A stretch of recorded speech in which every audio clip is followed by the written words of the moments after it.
Aujourd'hui le but étant de mettre les barres sur les T et les points sur les I. C'est parti.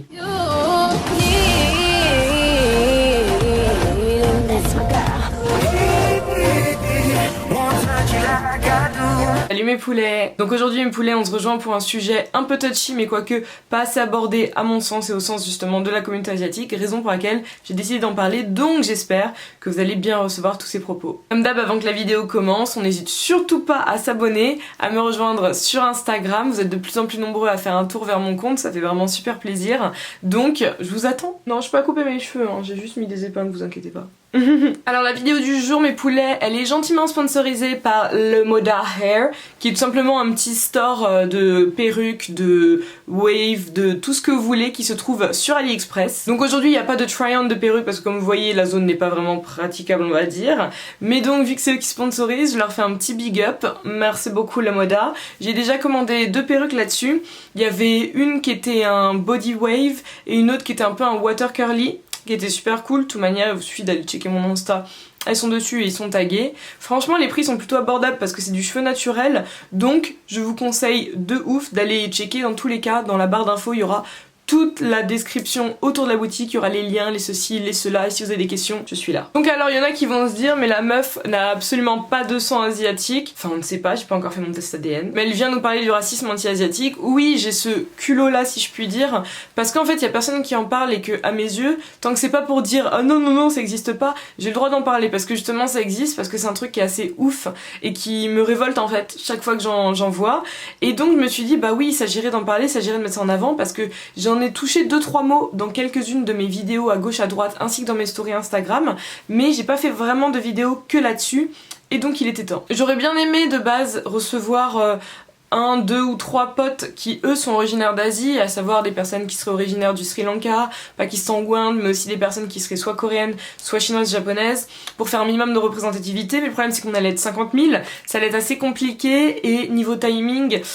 c'était assez tendu. Mais je pense qu'on se fera un jour un petit échange comme ça dans un live Instagram et un live YouTube. Ce sera beaucoup plus facile à gérer que sur une vidéo où tout le monde va s'interrompre et il y aura un cafarnaum pas possible. Donc mes poulets, je pense que par rapport au racisme anti-asiatique, il faut commencer par un statement qui est hyper simple. Tout le monde, quasiment je crois sur cette planète, a un jour été raciste envers les asiatiques, sans le vouloir, en le voulant, sans faire exprès, en ayant posé des actes délibérément, je ne sais pas, mais ça arrive à tout le monde. Parce que en fait c'est un des racismes qui est les plus ancrés dans la société, quelle qu'elle soit, hein, qu'on soit ici en Europe, qu'on soit aux États-Unis, en Amérique du Sud, en Afrique, où vous voulez, c'est un des racismes les plus ancrés qui est devenu le plus normalisé à mes yeux, ce qui fait qu'en fait c'est un racisme qui subissent au quotidien avec des tout petits actes, avec des toutes petites paroles.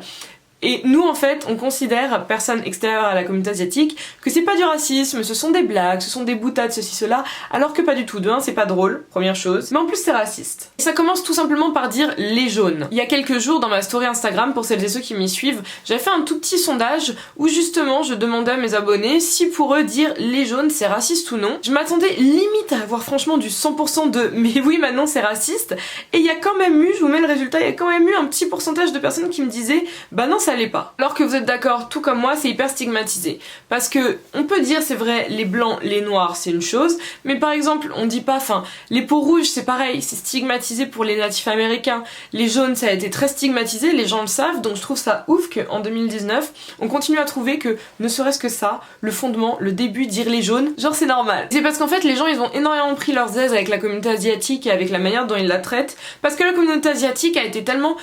habituée, si je puis dire, à recevoir tout ça, qu'ils ont pas énormément réagi, donc les gens commencent à prendre une confiance de dingue et à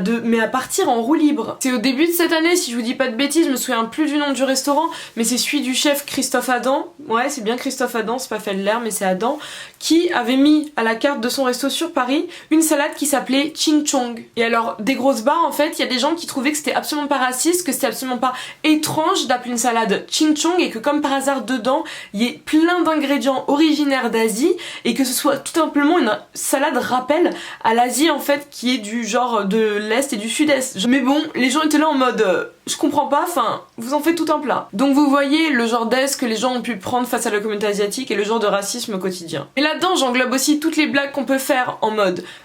imiter des yeux bridés de quelqu'un, MDR c'est pas drôle, appeler quelqu'un face de citron, appeler les mangeurs de riz, les mangeurs de chiens, tous ces trucs là, faire des accents hyper forts uniquement quand tu fais des blagues par rapport aux asiatiques, quand il y a un asiatique dans le coin, c'est de la merde, c'est clairement de la merde. Mais là-dessus, sur une de mes vidéos, j'avais été totalement honnête avec vous mes poulets. Moi Manon, je suis un être humain, je suis faite de défauts comme tout le monde, ça m'est arrivé, back in the days, ça m'est arrivé de faire des trucs comme ça m'est totalement arrivé, et sauf que avec le temps j'ai remarqué des choses, j'ai ouvert les yeux et aujourd'hui c'est devenu aussi un de mes combats, que les gens arrêtent de faire ça et de faire subir ça à la communauté asiatique, parce que c'est grave, c'est usant et c'est n'importe quoi. Il y a une Instagrammeuse qui est allemande, suisse, je ne sais plus trop, que je follow, et son pseudo c'est NX Shaya, je vous mets ça juste là. Elle est originaire je crois du Cambodge, si je vous dis pas de bêtises, j'ai pas envie de dire de grosses conneries, je me souviens plus, elle le dit souvent en story, mais enfin je crois que c'est le Cambodge mais je suis pas sûre, donc désolée si je me suis trompée.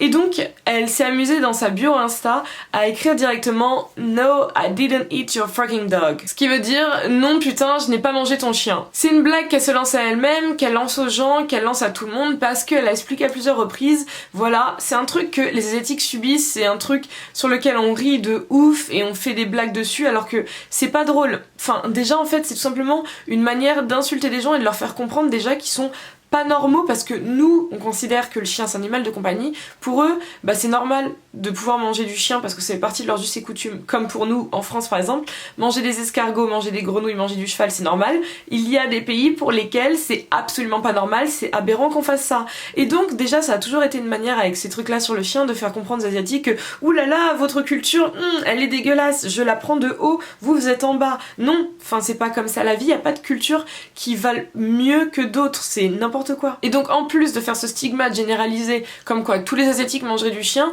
genre on est où en fait? On est où? Et ce qui fait que j'ai énormément kiffé cette fille là en fait pour sa dérision là-dessus, parce que c'est une manière de tout simplement contrer les gens et de leur expliquer que tes blagues racistes et tous tes petits trucs bah tu peux les garder pour toi, parce que j'ai déjà subi et j'ai déjà pris tout ça plein de fois dans la gueule. Et le problème vous savez c'est que ça perdure pour la seule et unique raison qu'il y a un manque de représentativité de la communauté asiatique partout en Occident je trouve. C'est vrai que ça existe beaucoup aussi pour la communauté maghrébine, la communauté arabe plutôt du côté perse, ainsi que la communauté noire, c'est sûr et certain, mais la communauté asiatique, les seules fois où elle est représentée, c'est pareil que la communauté noire, elle subit un stigmate de ouf, ce qui fait que c'est très très dur d'avancer. Et c'est très dur de sortir des carcans et de sortir justement de tous les trucs qu'on t'a marqué au fer rouge pendant des années, si en fin de compte, bah les gens ils continuent à te représenter de cette manière-là. Parce que si vous regardez tout ce qui est séries, films, il y a des asiatiques, il y en a assez souvent, mais le souci c'est qu'ils ont toujours les mêmes rôles. La femme très souvent elle sera très docile, elle sera toute gentille, elle sera une maman au foyer, elle fera pas de vagues, elle sera vraiment discrète et tout ça. Le monsieur au contraire sera donc soit un mec qui est membre d'un gang, il suffit de regarder Fast and Furious, tous ces trucs là,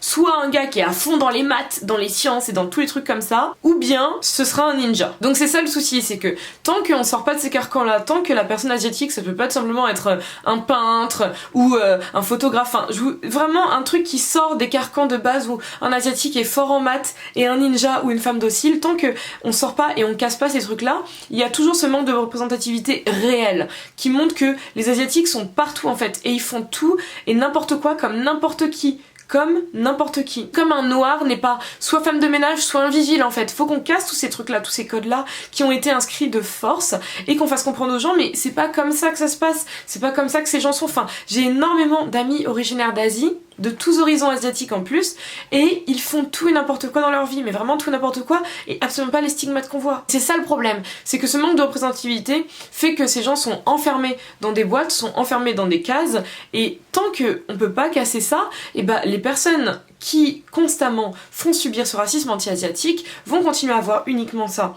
et vont continuer justement à fantasmer sur la femme asiatique en pensant qu'elle est docile et toute gentille et à la mettre toujours, vous savez, dans le petit rôle avec ses tenues d'écolière et tous les trucs hyper pédobar comme ça, et toujours à mettre l'homme asiatique dans une certaine case et à continuer à se moquer en disant que l'homme asiatique a un sexe de petite taille et tous ces trucs là parce que c'est dans la tête des gens depuis des millénaires pour on ne sait quelle raison, c'est dégueulasse. Et tant qu'on ne casse pas tous ces trucs là, il y a tellement mais tellement de préjugés et de racisme sur les asiatiques qui ne sauteront toujours pas. Et c'est pour ça que je vous dis, c'est un travail que vous pouvez faire au quotidien, d'arrêter de faire des blagues en fait, d'arrêter de les appeler les jaunes, d'arrêter de dire des ching chong, de dire que c'est du chinois quand vous comprenez pas un truc. Faut arrêter tous ces petits trucs là. Je sais que c'est énormément de travail parce qu'en fait on a grandi avec ça et pour nous c'est hyper normalisé, mais sauf que c'est dégueulasse pour ces gens là, c'est dégueulasse. Essayez juste d'inverser les rôles. À chaque fois que vous faites subir un truc aux asiatiques, essayez juste d'inverser les rôles. Moi je vous l'ai dit, je l'ai compris hyper vite par exemple pour cette vieille salade ching chong hein. Je me suis dit mais meuf, imagine si t'étais arrivé devant un restaurant français et que t'avais vu que sur la carte des cocktails, il y avait un cocktail dans lequel il y avait par exemple on va dire du bissap, ou bien il y avait du gingembre, ou bien il y avait du fruit de la passion, enfin il y avait plein de trucs comme ça qui font vraiment genre Afrique noire, et que le truc s'appelait le mamadou ou un bail comme ça. Je l'aurais absolument pas bien pris, mais absolument pas bien. Mais quand en plus tu sais que les petits cons souvent, ils sont là, ils font semblant de brider leurs yeux et ils disent ching chong pour imiter selon eux des asiatiques, mais genre on est où en fait? Et t'appelles ta salade comme ça? Mais il y a énormément de stigmates comme je vous dis autour de la communauté asiatique, mais c'est hyper simple de s'en défaire. C'est un travail de chaque personne et de tous les jours, vraiment de tous les jours. Pourtant c'est hyper simple parce que moi par exemple j'ai réussi à m'en défaire je crois à 99%. Il m'arrive peut-être de temps en temps de laisser échapper un petit truc, mais je me reprends juste après. Et c'est un truc où je me dis ok faut que tu te corriges là-dessus parce que c'est pas bien. Mais ce souci c'est que c'est tellement partout en fait, c'est tellement omniprésent que ça va mettre du temps. Je sais que ça va mettre du temps, le problème c'est que les gens doivent d'abord ouvrir les yeux là-dessus et voir que c'est une réalité, parce qu'il y en a beaucoup qui pensent que non, c'est encore de la victimisation, mais c'est une réalité et elle est dure et elle est là. Et hier justement je regardais la série Insatiable qui est sur Netflix, et il y a un des personnages qui s'appelle Dixie qui est originaire de Corée, qui pensait qu'elle était originaire de Chine parce qu'en fait sa mère blanche adoptive lui a dit qu'elle était chinoise parce que pour elle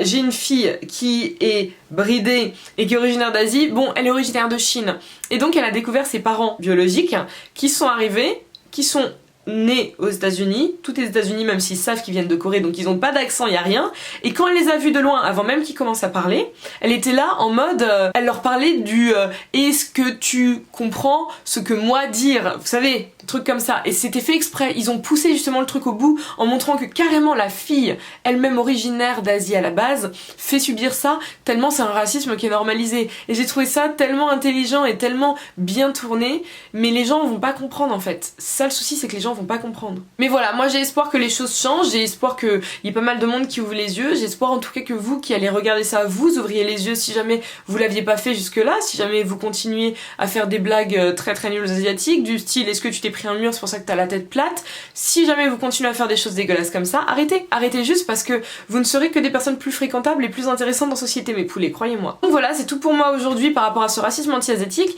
Je vais pas plus m'étaler parce qu'encore une fois je ne suis pas originaire de là-bas, j'ai envie de faire un live comme j'ai dit sur Insta YouTube, je ferai venir des potes à moi qui eux sont asiatiques de tous les horizons de l'Asie et je pense que ce sera super intéressant que eux puissent nous dire à quel point vous êtes des salauds avec eux, qu'on puisse échanger et que aussi on puisse mettre en lumière le racisme qu'il peut y avoir très précisément sur les Pakistanais, parce qu'il est très présent, je dis bien les Pakistanais, ceux que vous appelez les Pakats, les Pakitou, tout cela, alors que les gens sont des fois originaires du Sri Lanka, originaires d'Inde, originaires d'autres pays autour, donc ça aussi c'est un truc que j'ai envie de mettre en lumière parce que c'est très très important. Donc j'espère que la vidéo vous a plu mes poulets, si c'est le cas on met un petit pouce bleu, on lâche son commentaire pour dire ce qu'on veut, on s'abonne surtout, ça fait super plaisir. Et retrouvez-moi sur Instagram avant une prochaine vidéo. Je vous fais des gros bisous et prenez grave soin de vous et soyez gentils avec les gens autour de vous. Mouah. Peace guys.